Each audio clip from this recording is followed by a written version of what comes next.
Hello, everyone, and welcome to episode number 23 of the Lebanese Biodiversity podcast. My name is Mira, and I am an entomologist. Today, I will be speaking to Tamás Németh from Hungary. He is an entomologist and an independent researcher who has worked on the beetle fauna of Lebanon, among other things. I met Tamás on his first trip to Lebanon in 2015, and going on the field with him and his colleagues is one of the reasons I decided to pursue entomology as a career. So in this interview, he tells us about his background, his work as a taxonomist, the work he was able to do on the Lebanese beetle fauna after visiting Lebanon 4 times. These trips have allowed to produce new information on the beetles of the region, the distribution, taxonomy, and so far describe 5 new species from Lebanon. I will link the scientific publications in the caption below. And before we begin, I just have to tell you that my microphone was not properly plugged, so my sound is a bit off in the episode, but nothing that will stop you from enjoying the interview. So I hope you enjoy this one and see you in the next one. Okay, so hello, how are you? I am fine, and you? I'm fine, thank you. So to start off, can you tell us a bit about yourself, your background? All right, why not? My name is Tamás Németh from Hungary, and I have been interested in nature and the animal world since my childhood, of course. With the support of my parents, I kept animals and collected insects since the kindergarten. And in 2007, I started to work as an assistant in the beetle collection of the Hungarian Natural History Museum. This is where it all started, in the serious way. Here, under the guidance of one of our greatest Hungarian entomologists, Otto Merk, I learned the skills of collection work, scientific publishing, and field entomology. In 2014, I graduated with BSc degree in horticulture and continued my research work as a curator in the museum. In addition to my collection duties, I have participated in several faunistic research projects by national parks. The field service for conservation purposes usually covered mainly protected and saproxylic beetle species, so this is what is my major interest. A side note here, saproxylic beetles are beetles that depend on dead and decaying wood for at least one part of their life cycle. So, for example, the larvae develops in dead wood. This will be mentioned later in the interview and expanded on. Okay, back to the interview. Okay. I focus mainly in our fauna, but later I started study the beetles of other countries. So I specialized on the beetle fauna of the Balkan countries and later, of course, the Levant region. Between 2007 and 24, I took part in about 30 long insect collecting trips, expeditions from Nicaragua to Syria, Lebanon, of course, Greece, and in Albania. I've published totally about 74 articles and promoted my field of science with dozens of popular science publications. In 2019, I received my MSc degree in conservation engineering. And in this month, I will finish finally my PhD studies. Most of my scientific articles are on taxonomical topics. I have published catalogs, species descriptions, monographs. And in total, I described 85 species of beetles, which are new to science, and published previously unknown faunistic data for hundreds of species. And from 2020, I've been working as an independent researcher, let's say, participating in conservation area surveys, mainly for national parks and NGOs. Okay, well, thank you very much for this introduction. So when we met, you were actually already working on beetles. I think it was in 2015. So from everything that you mentioned here, you have been involved in conservation projects and also working in a museum for quite some time. But what was the turning point? When did you decide to start studying beetles? You know, they are really diverse, really interesting, and understanding them is a never-ending story. So I always collected insects, but like around 2005, I decided not to collect and not to work on anything else, but only on beetles. So this was a turning point, and then I started to visit quite often the museum where all the stuff and all the scientist works there. They helped me, they gave me advices, they helped me to in identification of my specimens. So it started to be like a hobby, and later it turned into a job. Okay, I Yeah. see. So it was really organic. It was a natural progression until you eventually started studying almost Yes. exclusively beetles. Yes, it was really the opposite way, like usually other people or students has it, because I started to work not as a researcher, but as an employee in a giant insect collection. And then I Yes. started university, and now I'm doing my PhD. So it's a quite unusual way, but this is how it's going. Yes, but this way of doing things has also allowed you to gather a lot of expertise on taxonomy and conservation before you start your PhD. And so we'll be speaking a bit Yes. more about this later in the interview. So now that we know a bit more about your background, let's talk about Lebanon. Can you tell us how you discovered Lebanon and what are the areas that you were able to visit when you visited Lebanon? Yes, yes. I only have been once in the Middle East in 2010 in Syria for a 2 week long collecting trip, which was amazing and unreal, and we find many interesting things. So I was falling in love with this kind of area. So I remember in 2014, my ex-boss at the museum just informed me that Dr. Charbel Tok from the Committee of Cedar Forest Friends and Dr. Nabil Namer from the Holy Spirit University of Kastik visited our institute. And they had a long-term cooperation with my botanist colleagues. They were working on the reforestation of several parts of the country, if I remember well, and also on the Yes. floristic of the country. And this time they were interested in a possibility of faunistic research of the country as well, and also in insects. So they asked me if I want to join this group or how to say, just try to go there and try to see what's happening and what insects lives there. So this is how it started. And the cooperation of these three institutes, like the museum, the university, and the Committee of Cedar Friends, was established in 2015. And it led to systematic collecting trips to northern Lebanon from 15 to June of 2016, May of 2017, and the last trip was in 2018. And we had a deal to have results publishing the results which showing the collaboration. And also we create an entomological collection for the Tanurine Reserve based on the specimens collected during expeditions. Yes. Okay. So you were able to visit Lebanon 4 times, and you just mentioned that your collecting areas were mainly in the north, right? So it was in a lot of cedar areas, and it was around Psharre, Tanourin, Ehden. I think you were also able to go a little bit to the Akkar area, um, maybe once or twice, so further north to the Syrian border. Yes, yes. We mainly focused on northern Lebanon because with the great hospitality of Dr. Nemer, we stayed at Eco Dalida at Tanurin Cedars Nature Reserve and traveled to different areas nearby from here. And he was so kind to us, not only showing the best areas with the greatest biodiversity, but also asked his students, you or Martin or Weil, to guide us to other places. So we also met Shalita Tanios, who is the greatest guy around, who kindly helped us well in the reserve and also around other localities. So the main interests were the few undisturbed cedar forests, which avoided the long-term logging in the area. Yes. And besides cedar forest, we also visited treeless hillsides, areas covered partly with snow, machia, or stream valleys also. So we visited quite a lot of places, mostly in the north. Okay.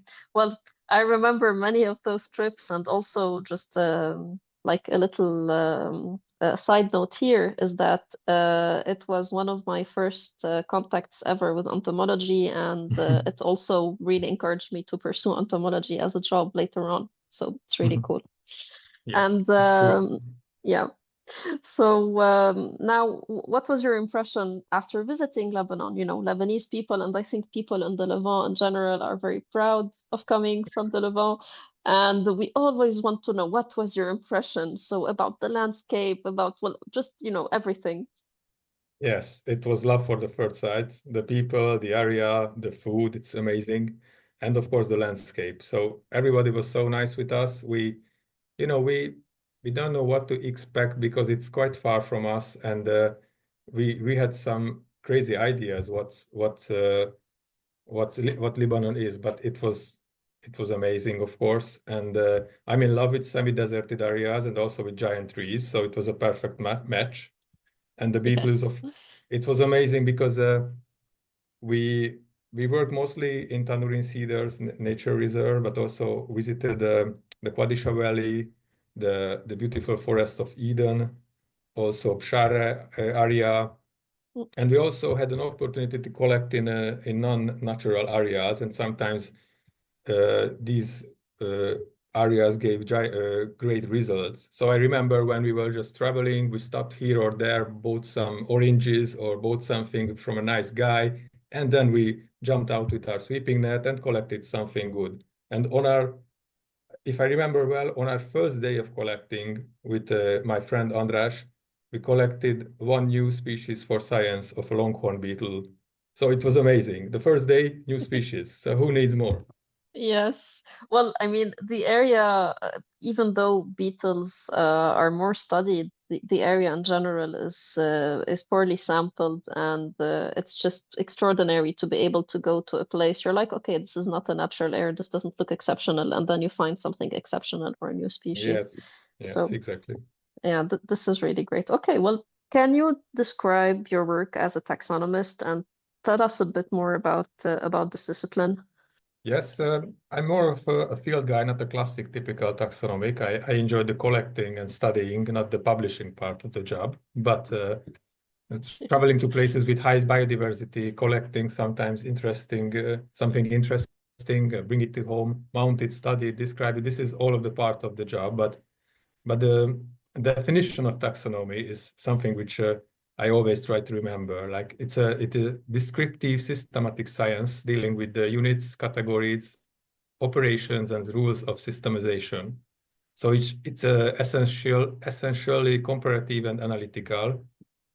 And it is a field of science with a history extending back several centuries, constantly evolving and changing, providing an increasingly accurate picture of the system of the animals, including beetles, that occur around us. So without Okay. taxonomy, without it, foundations of ecology or biogeography or phylogenetic cannot stand on strong base. So taxonomical works Yes. can be species descriptions, revisions, and catalogs maybe. And the morphology, what helps to understand the results of taxonomic descriptions with a uniform terminology written in a quite dry and clear language, and often with illustrative figures. And another little side note here to define morphology. So, insect morphology specifically is studying and describing the physical form of insects. Basically, it is describing what they look like. So, this requires using a vocabulary that refers to the body parts of insects. So, for example, the body is made of a head, a thorax, and an abdomen. Also, you have the vocabulary that you will use to describe the color and the texture of their quote unquote skin, so the cuticle. And the cuticle can be, for example, red and smooth and shiny, or it can have a surface texture like punctations. So these taxonomical articles often provide also additional information on the distribution of these species, their possible conservation implications, and their life history. So this is the base. This is in short sentences. This is taxonomy. Okay, and so it's basically trying to put living beings in boxes depending on what they look like in very, very caricatural, like in a very caricatural manner. Can't even Yes, pronounce that it's properly.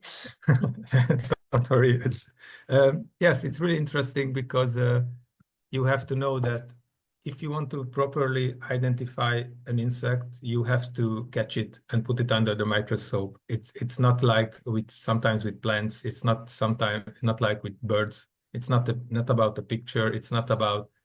They are really diverse. Even diversity in one species can be possible. So you need to have a really huge material to compare them with each other from different regions, for example. So collecting material is important, and you cannot do taxonomy without this. So this is why we go to the field and collect what we can, because you never know who will need those specimens in the future, or maybe yourself.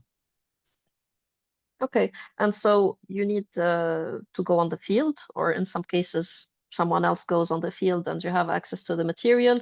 You need to have good binoculars with the proper lighting to be able to see the small differences on these tiny creatures. And the third thing that you need to have is reference material to be able to compare the specimens that you have and name them properly. And of course, literature when this is available, because this is not always available. Yes. You usually need to see a type specimen if you want to describe the species. Okay. So you have to compare it with your material. You need to search for these type specimens according to the original descriptions, which is sometimes not easy. You have to locate these specimens, so found which collections are holding them, if they are still exist, because sometimes they are destroyed. Then you have to contact the curator of that collection and ask them to send you if it's possible. So working in a huge collection, I definitely has preferences. I was really lucky because it was quite easy for me to loan material from other institutes in Europe when my job needed this. And Yes. here's an example, like for my PhD study, which is based on 5 articles, we loaned 180 specimens from collections, only elaterids. So you can imagine that how hard to locate them, get them, and study them. Yes. Well, basically, you do need access to a lot of material if you want to describe new species, and also just to make sure that you are not misinterpreting the criteria, and that this is not something that was already described and exists in a museum somewhere. Yes, Okay. this is the hardest part, because sometimes a type specimen is hiding somewhere. Mm. And it happens. It happens that the 2 different researchers describe the same species from 2 parts of the world, or Europe, or the country. But there are the rules and there are the things to do in these cases. So it happens, of course. And one last side note for this section to define a type specimen. So a type specimen is a preserved specimen, usually in a museum collection, that is designated as a reference for a new species. So technically, the type specimen is the first specimen that carries the name, the new scientific name of that new species, and it is the one used as a reference to describe this new species. Other entomologists can examine this type specimen in the future for a variety of reasons. For example, the original description was very vague or unclear, and they need to see for themselves what the species actually look like. They can compare it to specimens that they collected on the field to see if these belong to the same species. And also doing this, like having access to type specimens, allows taxonomists to make sure that they are not describing a species that already exists or that is already named. Now I have a long series of questions on beetles, so that people listening to us can have a better idea about the group before we speak more about beetles in Lebanon in particular. So can you give us just like an overview, an approximation of the diversity of beetles worldwide, maybe just like how many species are known, how large is the group? Okay, well, I'm afraid this podcast is too short to talk even shortly about the insects or beetles. So only I maybe I would focus on the families which I know, but as the first sentence, I have to tell you the biggest group of insects are the beetles, the Coleopteras, which about 400,000 known species. So it means that every 4th animal in our planet is a beetle. It's quite a big number. So this is why they are quite interesting for me, and they are everywhere, and they are really diverse. There are specimens which which are giant in the tropical region. There are tiny ones. There are really interesting life ways, such as living inside the snail shells or parenting the babies. So it's really interesting. And as a nature lover, I was always interested I was mostly interested in saproxylic beetles, which means they are beetles associated with dead wood. So Yes. collecting in these old forests in different countries gives me the most interesting results. And as a researcher, I specialize on click beetles, Elateridae. You know, Okay. they got their names because of the ability to click their bodies sometimes, and they can launch themselves into the air. When a beetle is stuck on its back, it's using tension and some ventral body parts to escape from this position, and they can jump up. Sometimes they are really small, but there are big shiny ones in the tropical regions, but usually they are 1 centimeter long, brown, and sometimes boring. I can tell you, because they are really similar, but not all of them. It's because you have seen many of them, so they Yes, may be yes. boring now. Yes. Not for me, not for me. It's interesting, but people usually like stag beetles, longhorn beetles, giant ground beetles, which are shiny, huge, fast, or something like that. Mm. Elaterids are sometimes an average person in the group. So Well, okay, it depends. So click beetles are one of the largest families of the world, with about 10,000 species known worldwide. And many species are important from economic, evolutionary, and ecological points of view. They are diverse in morphology and life history. There are pests, there are saproxylic species, just I told, or even predators. And they inhabit a broad variety of habitats ranging from rainforests to deserts or high mountains. And many species, specialist species associated with old-grown forest stands, and they are important indicators of forest conditions. So they can create microhabitats that are colonized by other species. And this is the group of beetles and elaterids which I'm really interested in. you mentioned in the beginning that you were interested in saproxylic beetles. Elateridae are saproxylic, and so Some of them. some of them are saproxylic. And what is what are the main habitats where you can find other Elateridae? Well, it depends on the country. Lebanon has a really interesting fauna for different reasons. Maybe later we can talk about that, but Mm. not really rich in Elateridae. For example, in Central Europe, you can find like 4 times more Elaterids, even in city parks, even in agricultural areas, old forest, river banks. They are everywhere. It's not a giant family because, for example, leaf beetles or Cerabicidae or ground beetles are more common and they are represented in bigger numbers. But elaterids are mainly everywhere in habitats of Central Europe, for example. Okay.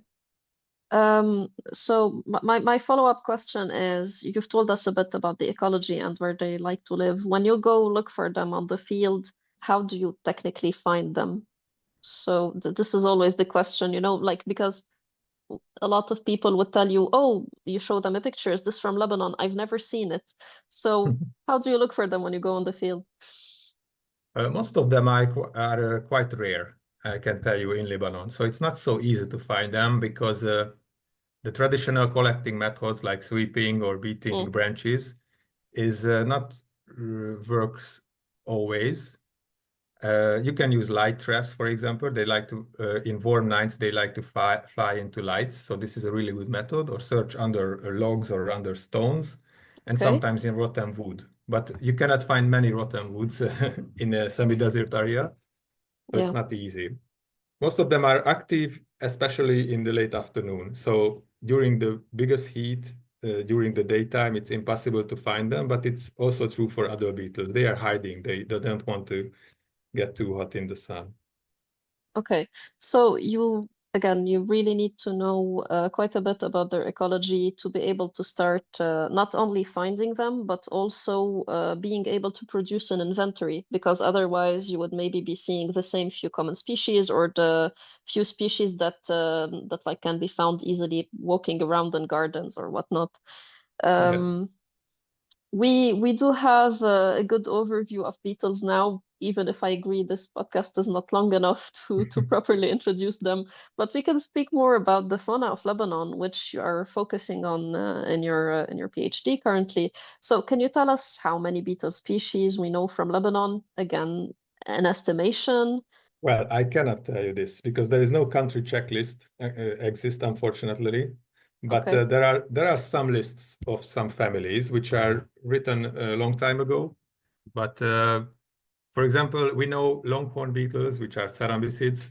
Mm-hmm. There are 125 of them in the country, which is not a huge number according to different other countries. You have 55 Elateridae only. So it's not a big number, but it's quite these species are quite interesting because most of them are endemic or endemic to the region. For Okay. example, we published a paper about weevils because we collected so many weevils. They are quite common, especially in springtime, because every plant has a weevil species. These are the beetles with the long nose, if you know the Yes. curculionids. And we listed 145 species from our collecting trips, and 93 of these species were new for the fauna of Lebanon. So this shows that how understudied different families are. For example, we also made a paper on dermestids. These beetles are associated with dead animal remains, for example, mammals or birds. And we find Yes. 7 new species for the country. So it's not well studied, so it's almost impossible to tell you an exact list or an exact number, how many species lives there. Okay. And So yeah, sorry, go on. only one idea that we also wrote papers of different groups of Elateridae of the region, not only occurs in Lebanon, but on the region. So they can be maybe they can be found also in Lebanon in the future. So, Hmm. it's a never-ending story. There are some lists, but the full number is unknown, I think. Okay, so just to wrap up what you just said, basically, like a lot of other insect groups, we do have a few checklists now, but the knowledge is very incomplete. And also because Lebanon is a relatively small country and we don't have any real geographic barriers, sorry, with the surrounding countries, a lot of species that are endemic would be endemic to the Levant rather to endemic in Lebanon. So Yeah. also from what you're telling us, there are still a lot of potential species that we can find that you have found in the surrounding countries or, close to Lebanon. Yeah. Yeah, correct. Now moving on to like after you have visited Lebanon several times and have had some time to examine the material, you mentioned that you had found new species for science. So how many new species of beetles were you able to describe from Lebanon? Well, this day we described 3 click beetles, one weevil and one longhorn beetle from the country. One of the click beetles was collected by Dr. Nabil Nemer in 2016. Now it is called Elatos nemeri. Other 2 Okay. species are Elatos agilis and Megatos tanurinensis were collected during these trips by myself. And just like the small weevil Brachyzomus tanurinensis, which is the first known representative of the genus Brachyzomus in Lebanon, and the new longhorn species described with my friend, it's called Allosterna libani. It was collected at daytime by beating a flowering branch of a quercus tree in the ancient Yes. forest of cedars of God in Pshare. So Okay. it's not a huge number, but the material we collected is still not 100% studied. It's about 6,000 specimens, but there are no experts. There are no experts for many smaller beetle families. So there Okay. can be treasures among them. Most of them, like darking beetles or leaf beetles, were identified, but dozens of species waiting for someone to study them. Again, we really hope that in the future more people will be motivated to go into smaller families and just to go into entomology in general, because there's so much work to do. And from the species that you described, can you choose one of them? We will put the picture in the background so that people have a good idea what you're talking about. So can you choose one of those and tell us a bit about its ecology? Yes, as I told, I'm really interested in rare species, which has a unknown life way.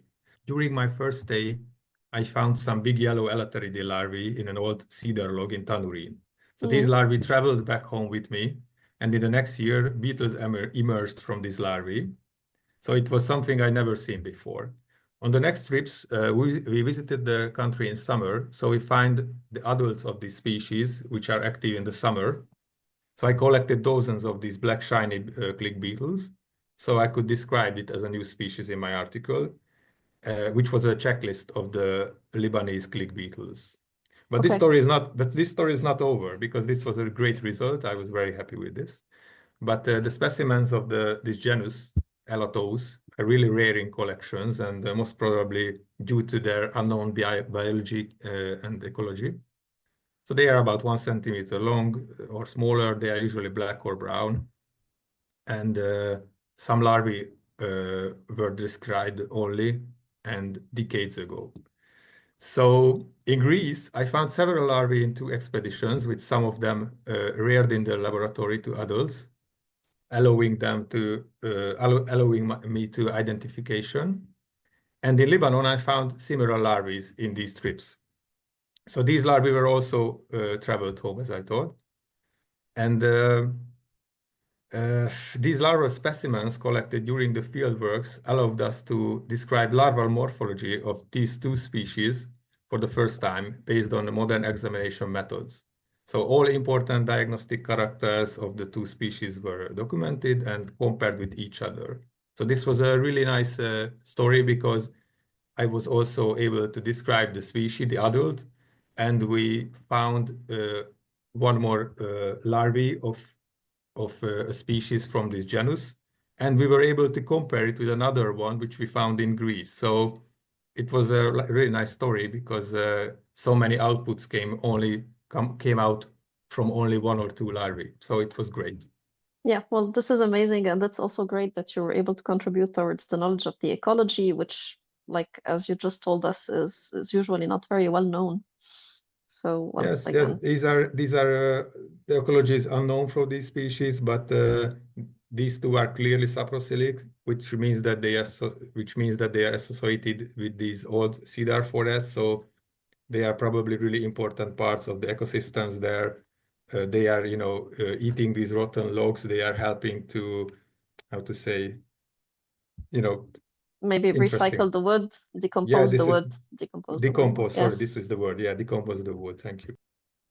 So my next question is about conservation.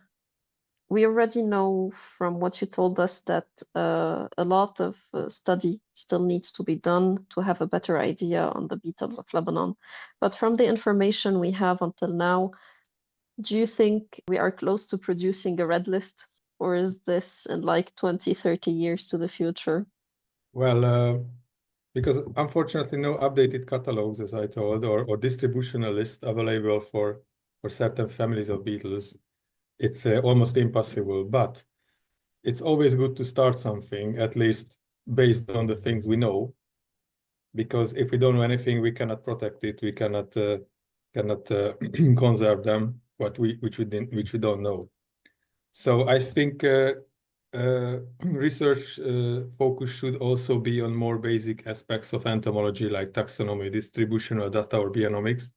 So in Yes. that way, we should gather the information about the species lives in the country, and then try to work on some kind of red list, which can be, updated after a few years every time. This should be a nice start, but it's really hard to start even with the small records we have.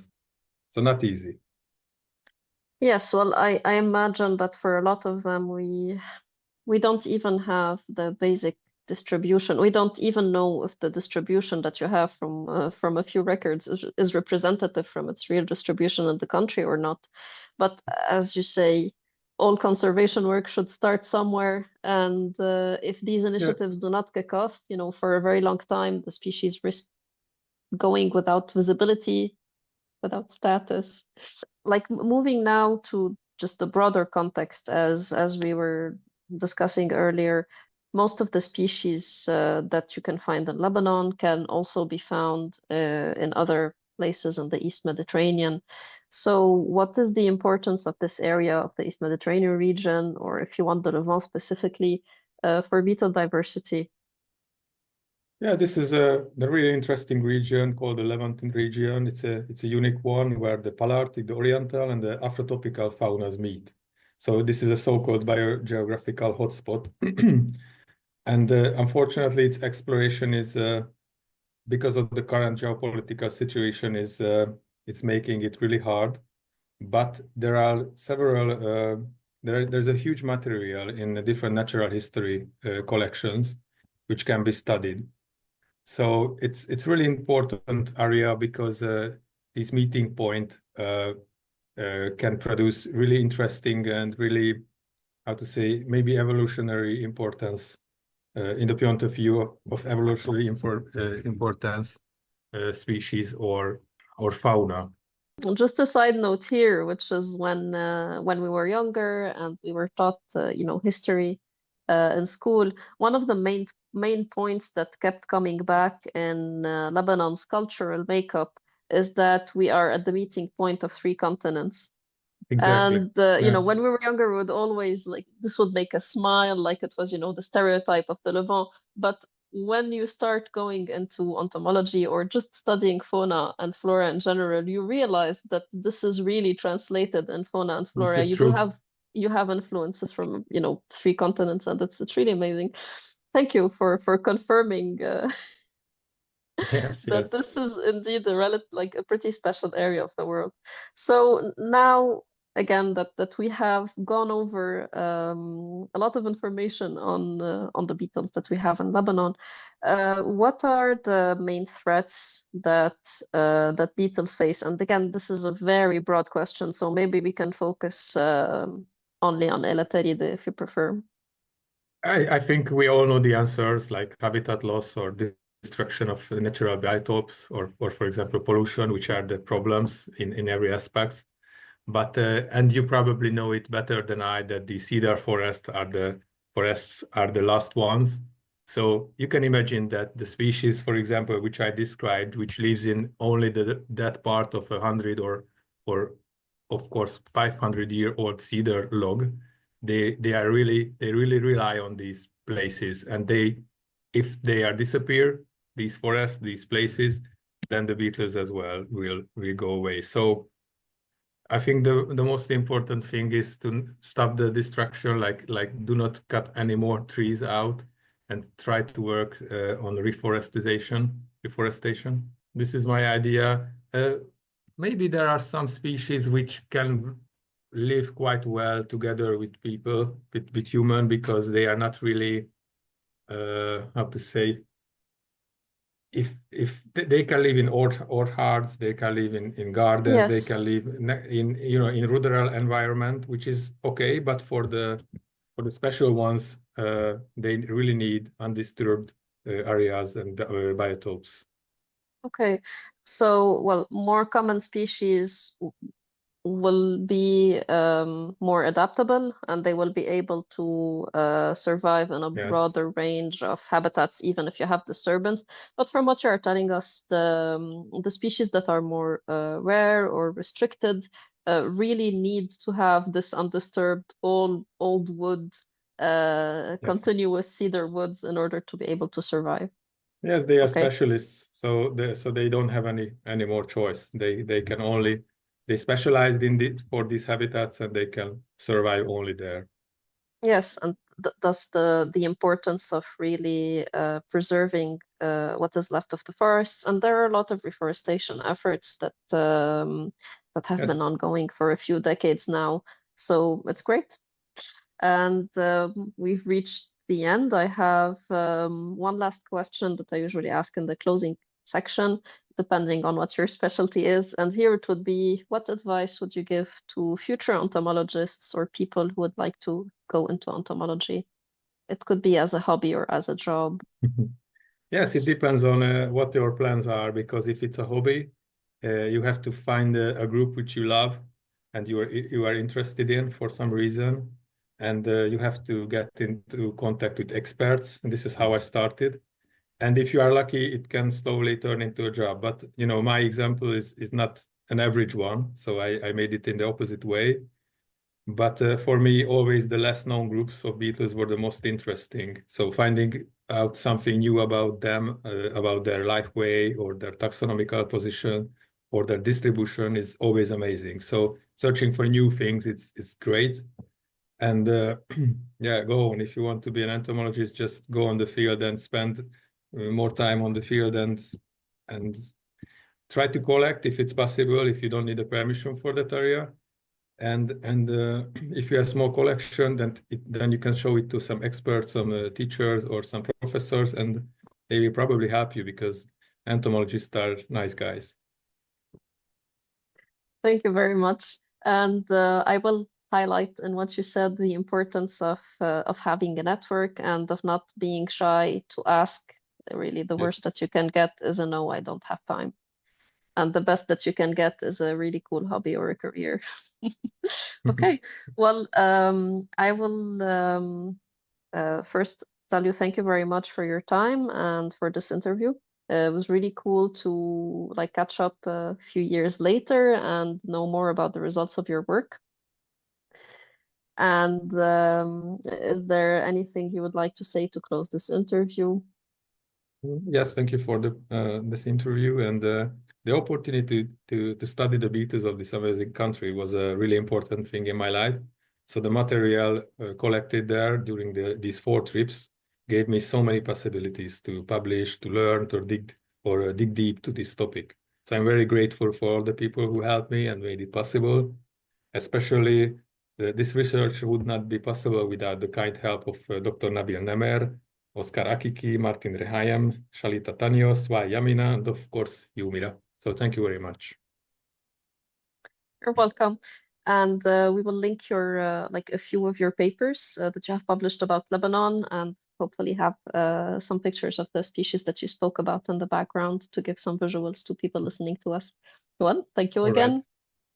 Catch up soon. All right. Thank you very much. Bye-bye. Bye.